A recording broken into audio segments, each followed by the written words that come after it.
DJ Channel. Robert Kesakos is your usual suspect.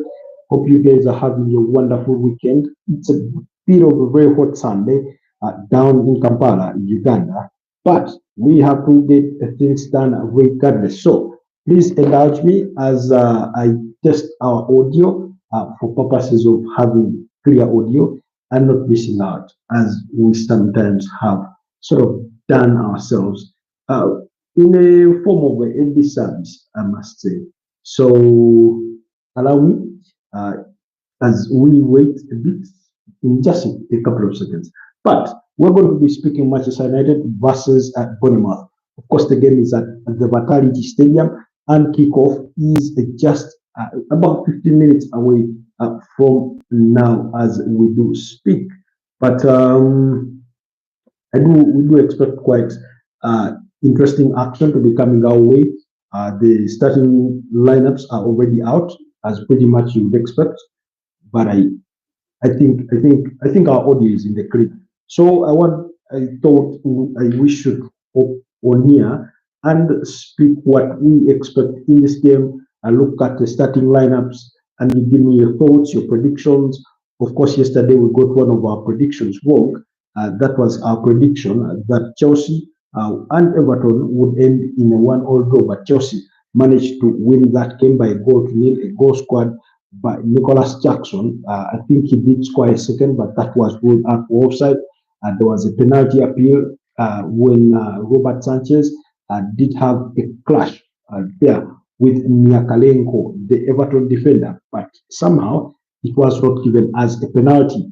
But we'll move on regardless because it is what it is. Sometimes the officiation in the Premier League does fall short of standards, but it is what it is. So, anyways, Manchester United versus AFC Bournemouth.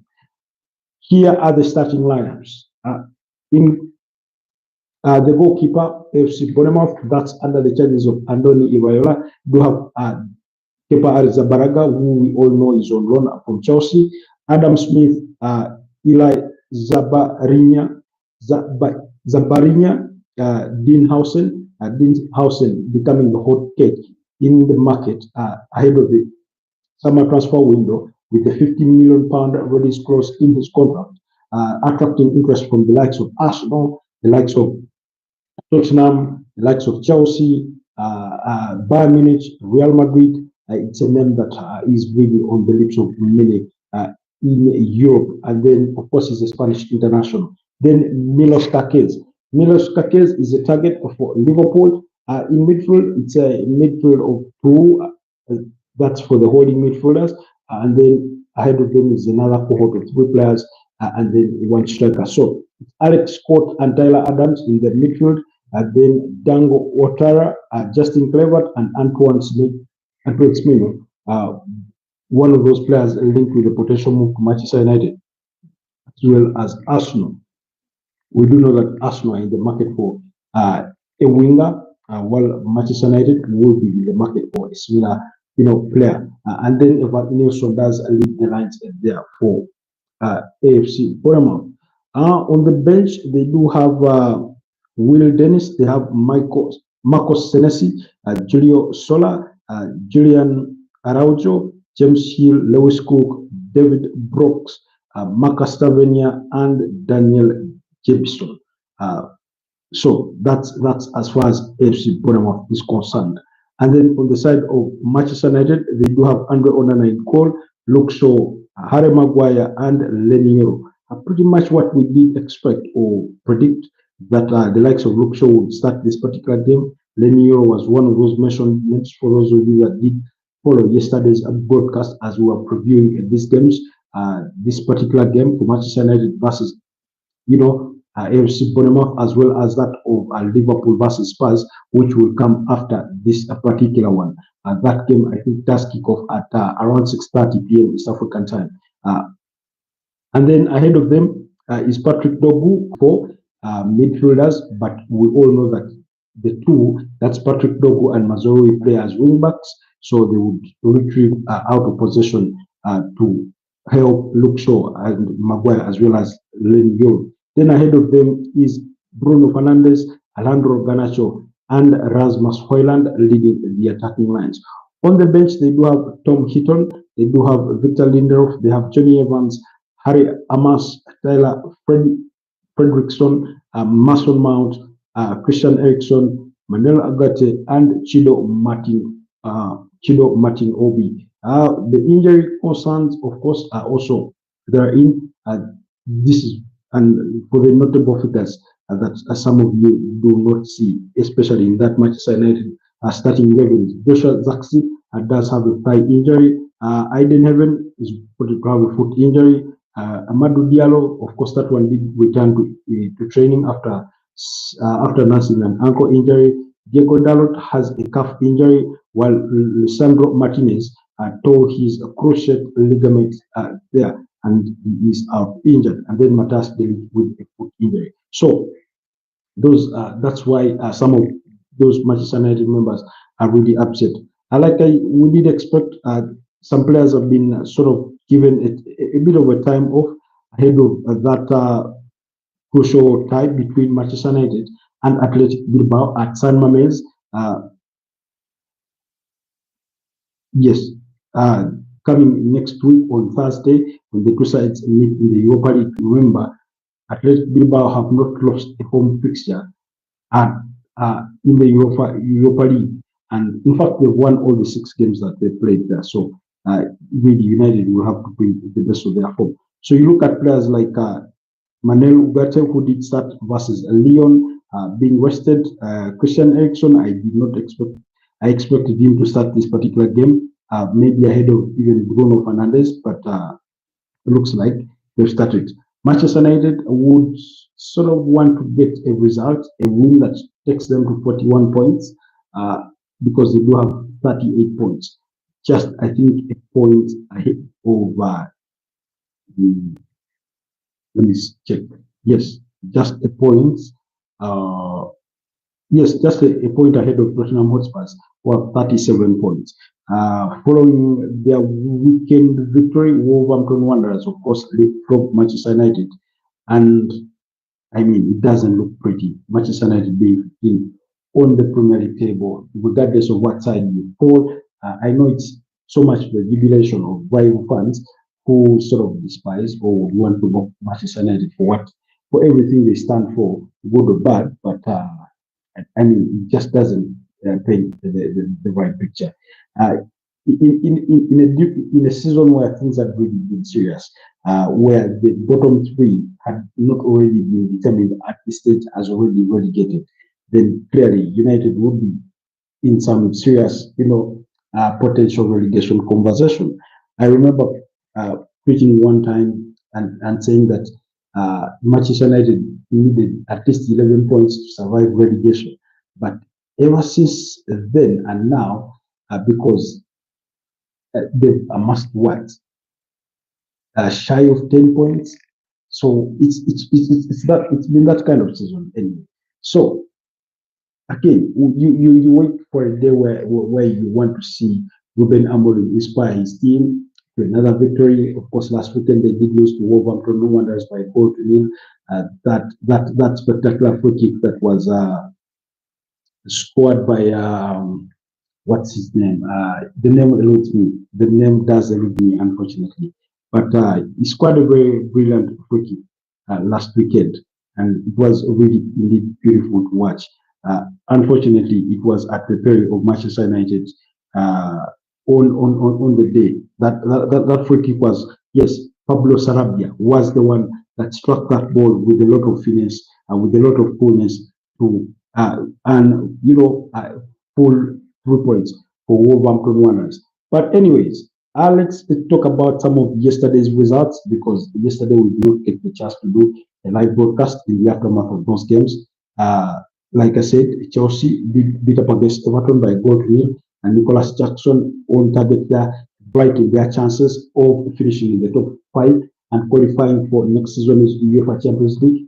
A game in which I thought Chelsea could have done better.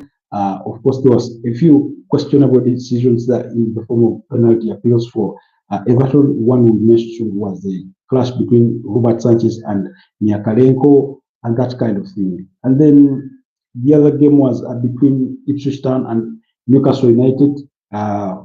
Newcastle winning that game by 3 goals to 0, but Ipswich Town for the second game winning, they did suffer a red card in the first half. That was in the 37 minutes. Johnson being given a red card there. In a game where I thought the referee, Michael Shrewsbury, really mishandled the game in the context of it. He made it appear that every foul was a red card, sorry, a yellow card, and that's how Johnson got sent off.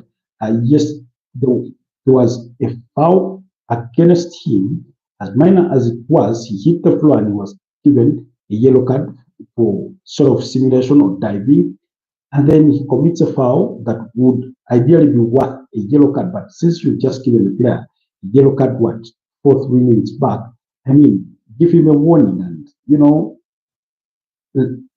and award the free kick, but he didn't do that. So I thought he didn't really apply much of the common sense that they are advised to apply. So in one of the resultant penalties that they got, that is at the stroke of halftime, Alexander Isak, of course, stepped up and scored his 22nd Premier League goal of the season to give Newcastle the lead. Dan Burn was the other on target, while Osula, a substitute there, William Osula was the other on target, as Newcastle completed that 3-0 victory on against Ipswich Town, a game that I did expect them to win by at least 4-1, but a 3-0 victory was just enough for as Ed Howe returned to the bench following his after battling pneumonia in the hospital.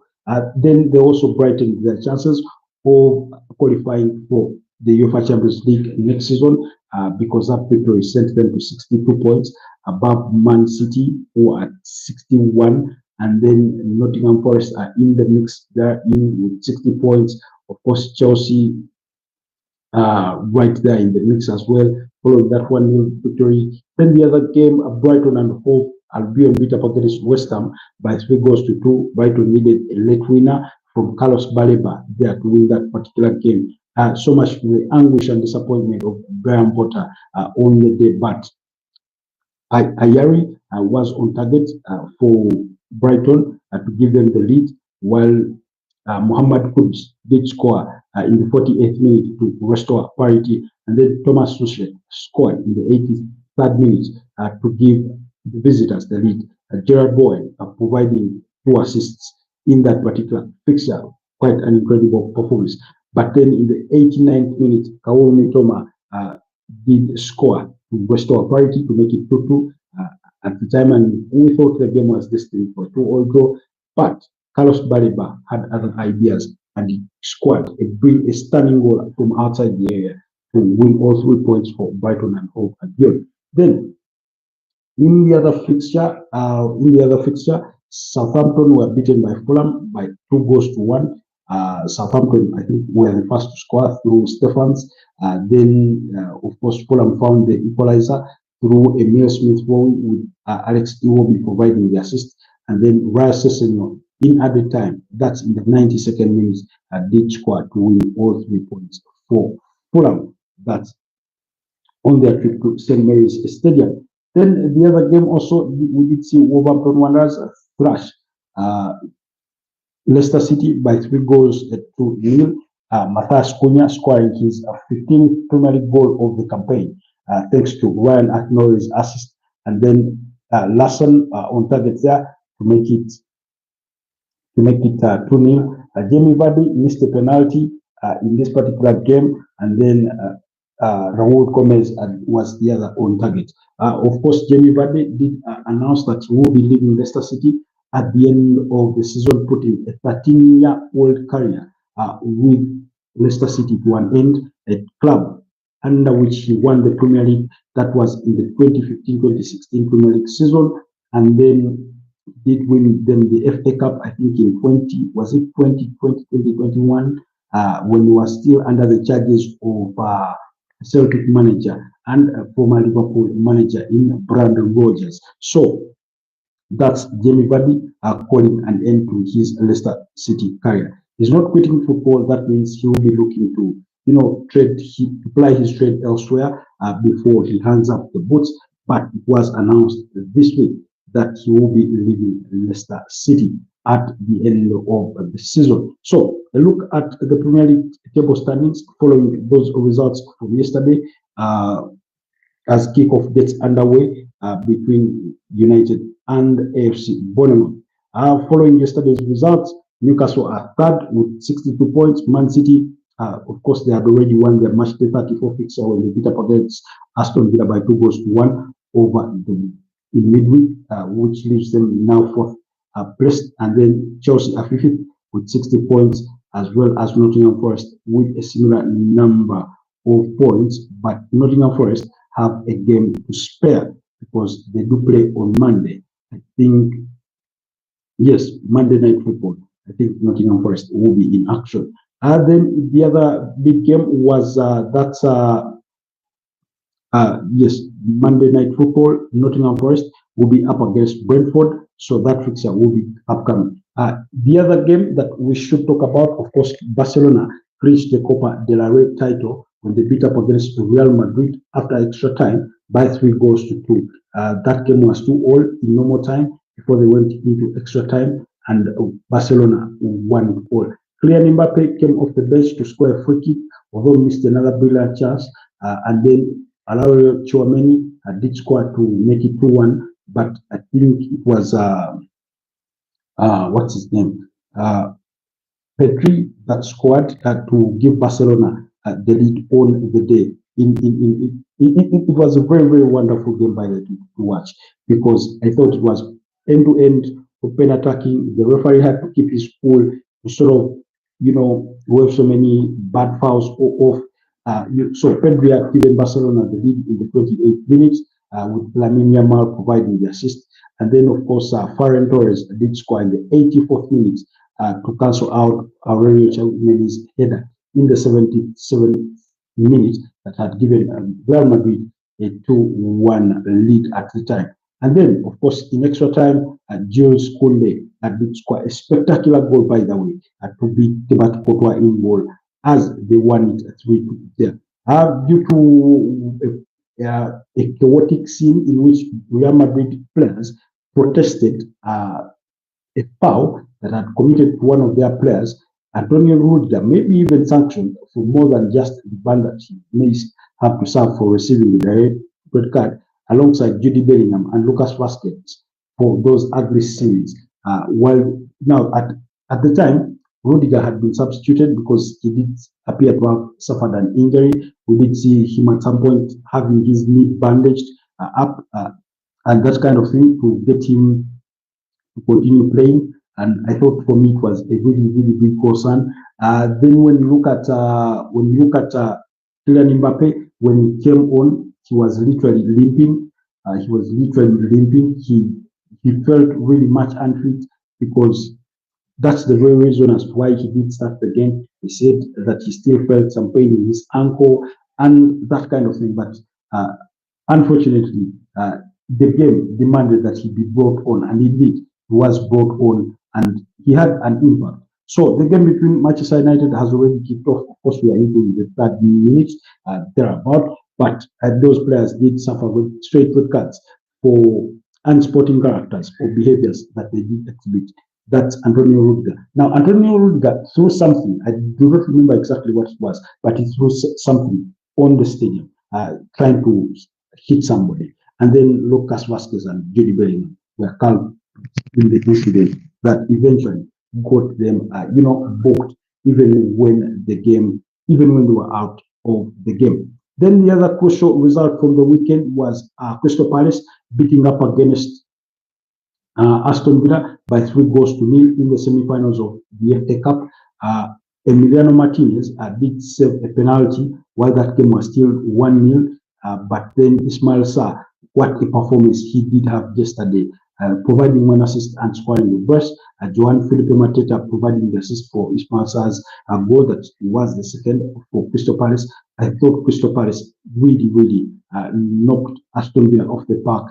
Of course, Unai Emery said he was disappointed with the result, but he will be proud of his team that they made it thus far.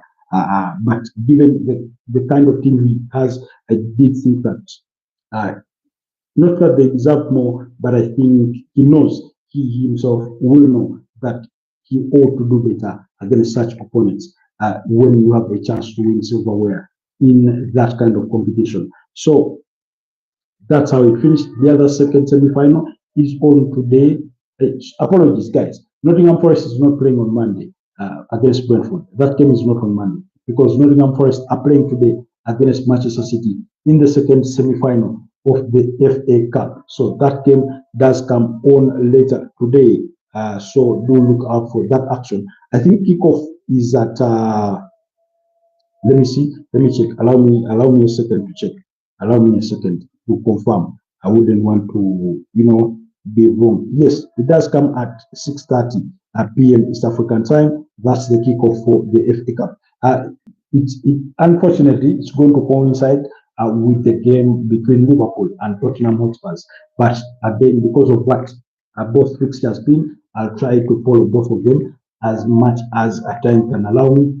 But I think my main focus will be on Man City versus Nottingham Forest for the FA Cup semi-finals because I do take Liverpool and Tottenham to be a routine fixture, which I do expect Liverpool win in front of their home crowd and clinch the Premier League title in front of their fans for the first time as they clinch the 20th league title for that Manchester United record. Of course, the title that they won back in 2019-2020 was during COVID-19 in the absence of most of their fans because of the COVID-19 restrictions that we all had to go to bear with or witness. But it's still goalless between Manchester United and Bournemouth. We are in the 6th minute of the game. So, guys, go and enjoy that one. I can see how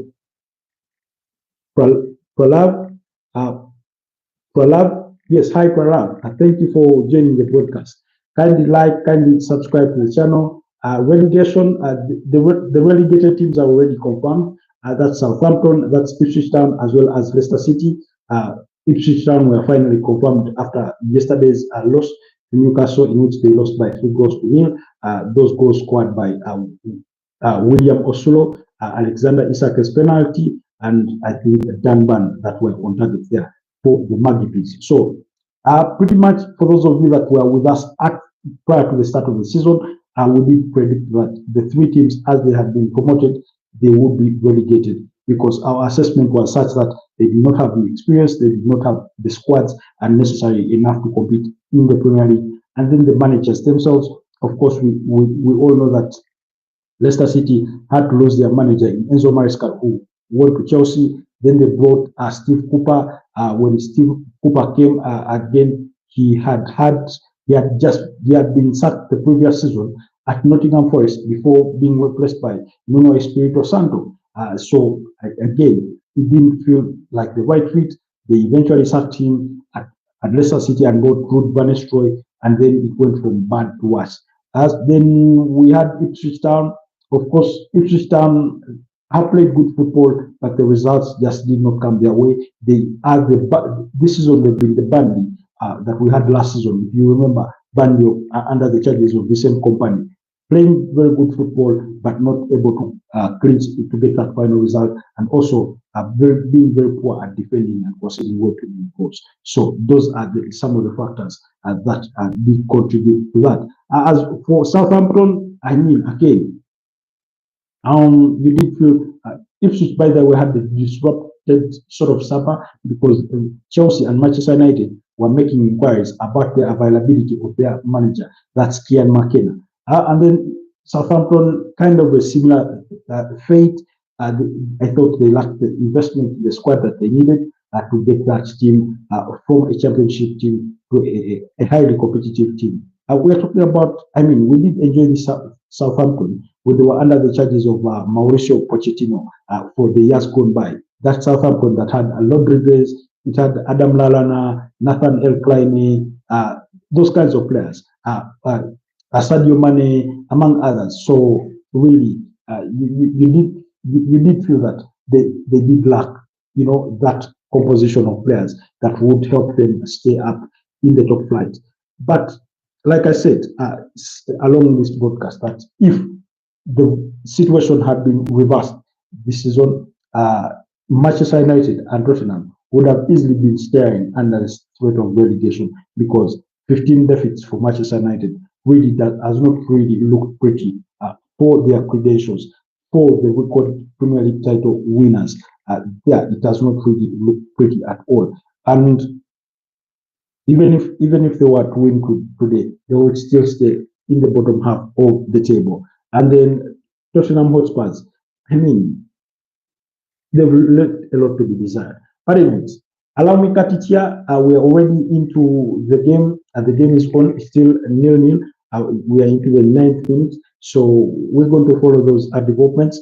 Unfortunately, I cannot do a, a watch along, because my football source tends to buffer sometimes, and I wouldn't want to be mentioning things some of you have already watched before, because I have a time lag of maybe 40 seconds thereabout in the delivery of what's already transpiring on the pitch. So allow me cut it here, and I wish you a wonderful rest of the evening. See you in a bit when possibly this game ends, before and prior to the kickoff of those games between Liverpool and Tottenham, and then the game of Manchester City and Nottingham Forest. Otherwise, stay blessed for now and enjoy that game as it does come your way.